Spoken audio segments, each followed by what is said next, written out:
everyone. Welcome to Computer Science, the podcast where we connect motivated and driven girls to successful women in the STEM fields. So today we have a very special guest with us.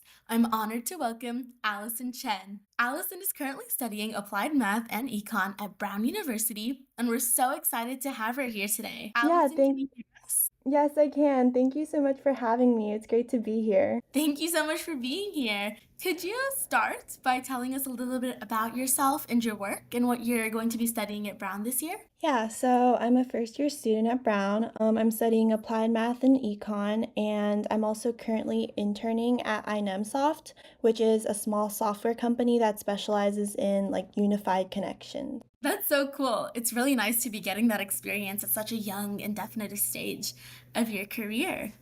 So, next, could you share how you got started with math and what made you want to pursue a STEM field? Yeah, honestly, in high school, I would say I kind of started on accident. I'd never really considered myself to be like a STEM girly or a woman in STEM. But I just tried out a bunch of different classes and also a bunch of different type extracurricular things, and I kind of stumbled into it. And then once I entered college, I took an applied math course and I actually really enjoyed it. Basically, the difference between applied math versus pure math is that applied math is more about application based things. So, specifically at Brown, we have it applied to biology, economics, which is what I'm doing, and then computer science. And you can also do pure applied math, which kind of just focuses on the applications of math in a more general way. I kind of took an applied math course. I found some people that I really liked in those courses and I really connected with, and so I wanted to continue pursuing that field. Yeah, that's amazing. I really like how you switched it and you could figure out what you wanted to do. That's really good. So, Thank bouncing you. off this, what qualities do you think are important to achieve success in math and the STEM fields in general?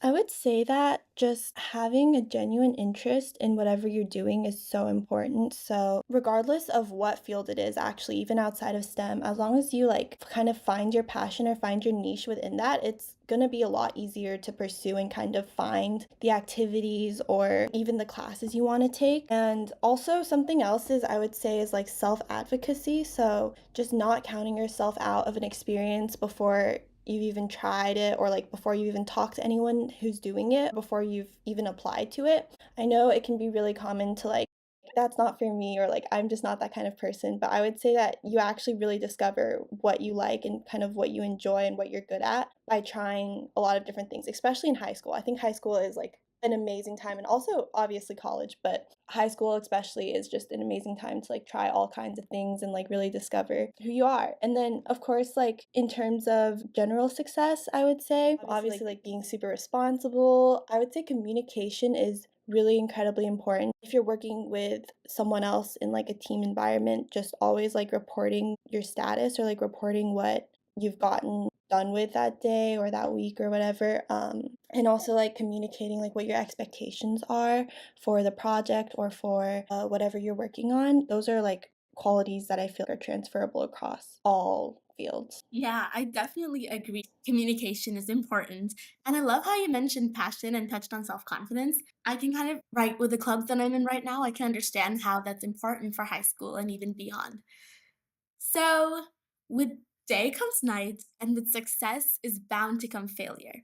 Can you tell us a time where you faced an obstacle or hurdle in your journey and how you overcame that? Yeah, I would say I face a lot of just little obstacles and bigger obstacles, and it can be really easy to magnify what you think the impact of I guess your failure is, even though it's not really a failure, but it might seem like a failure to you in the moment. But that's kind of a mindset shift that's really important to make. I would say for now, actually one of my biggest obstacles was just junior year of high school. I ended up taking on some more courses than I really realized I could handle. Actually, funny story, I know that at my high school we have 7 courses, and then you usually have at least one privilege period in your junior or senior year.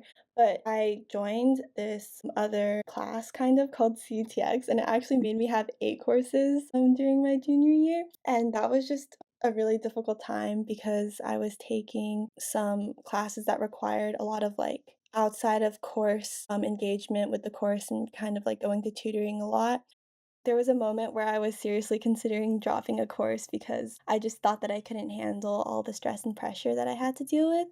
Um, to conquer failure or to just continue moving on, it's important to take things one day at a time. So instead of viewing this obstacle as like this huge, I guess, insurmountable thing that, stretches over the period of like a year or, just a while into the future, it's important to divide those big goals or big obstacles into like smaller, achievable daily tasks, teeny tiny things that you can do today and kind of focus on each step along the way. And then another really important thing to just shift your mindset, like I mentioned earlier, away from like, oh, this is a failure to just like a step along my journey is to remind yourself that like everyone is really on their own path. I feel like you hear that a lot, but I genuinely believe that like as long as you know what your own path is, there's really no need to compare yourself with others. And also, your path is like this long road. It's not just like, every single event that comes at you, even though that might seem like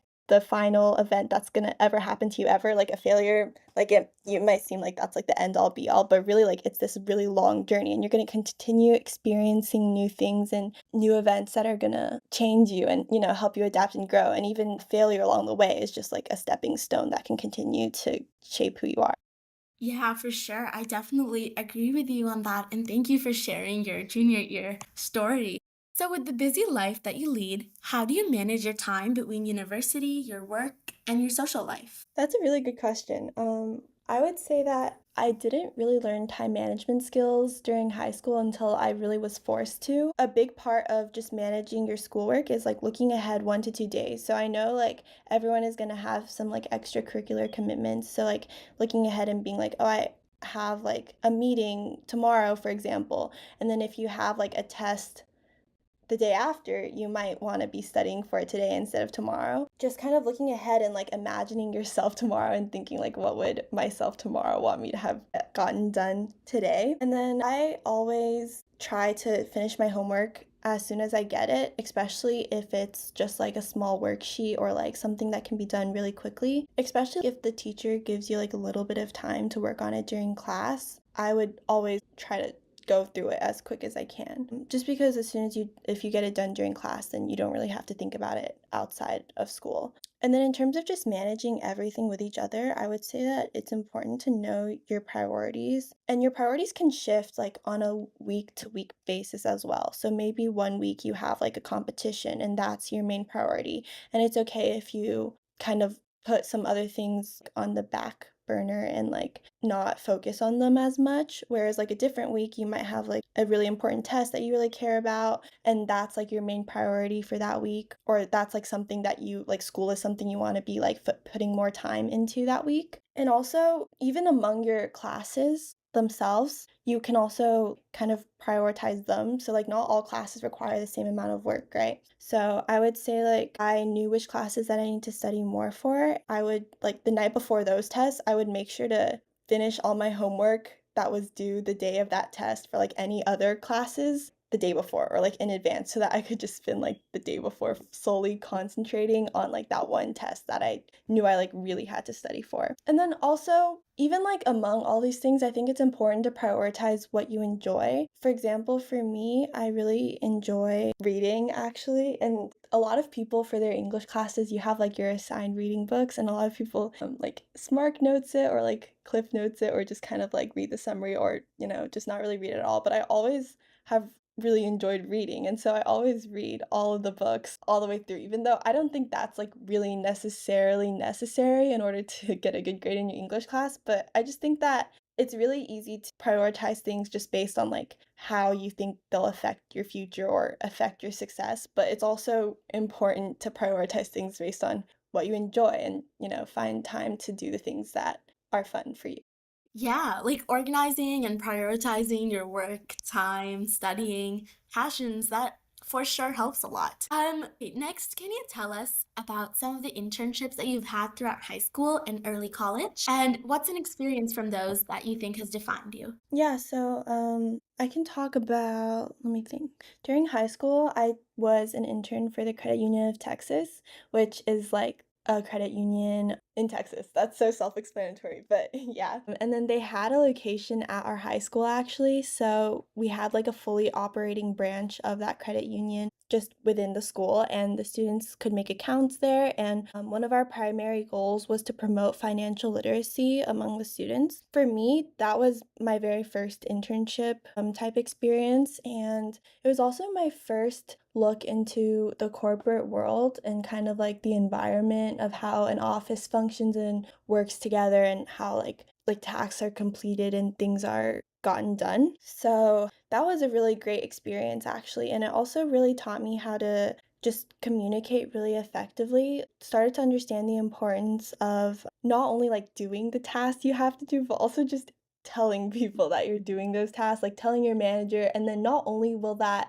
just allow other people to, obviously know you're doing things, but also so that they can help you. And like if you're struggling with anything, they can like give you advice or give you some kind of feedback on what you're doing. And it actually speeds up the process a lot and just makes everything so much easier. So that was a really fun experience.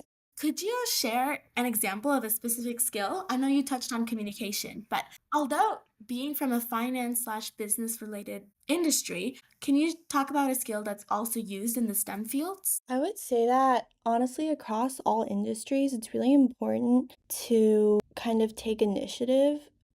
Actually, Credit Union of Texas did a really good job of encouraging their students to create their own marketing ideas or come up with like ideas for merch, for example. So, like, we had a table, like, we had a lot of table events. So, we would have a table at like football games or at like citywide events. And part of what we did at the table was pass out like cute CTX merch. So, my year, for example, we came up with the idea of doing those like poppets. I think that's what they were called.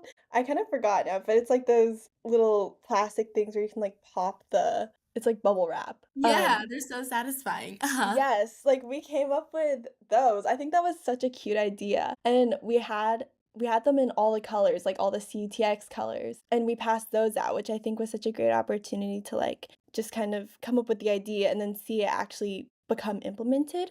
Um and then I feel like just that opportunity to take initiative is so important across all different fields, because it's always important to just, like have this idea of like what you're doing and what you want to do, and then reach out to people around you and kind of get their advice or get their feedback on how you should accomplish that. Even if your goal is just like, like whatever project you got assigned, being able to like have that initiative to like what's my next step, or like what should I do tomorrow to like finish off what I did today. Like those are all important things. Be able to like understand and be able to communicate to like your manager or whoever. Yeah, I think taking charge and initiating plans for yourself, goals for your team, those are really important skills, Allison. Thank you for highlighting that. Lastly, what advice would you have for aspiring girls in the STEM fields? Yeah, I would say this is more for just all aspiring girls or even just all like high school students in general, but I would say I feel like it's so easy to get stressed or just to feel like you're wasting your time, like kind of like evaluating each thing you're doing as like how useful this will be for my future or like for, college. So that's why I think it's important to like find your principles or like find your priorities and stick to them.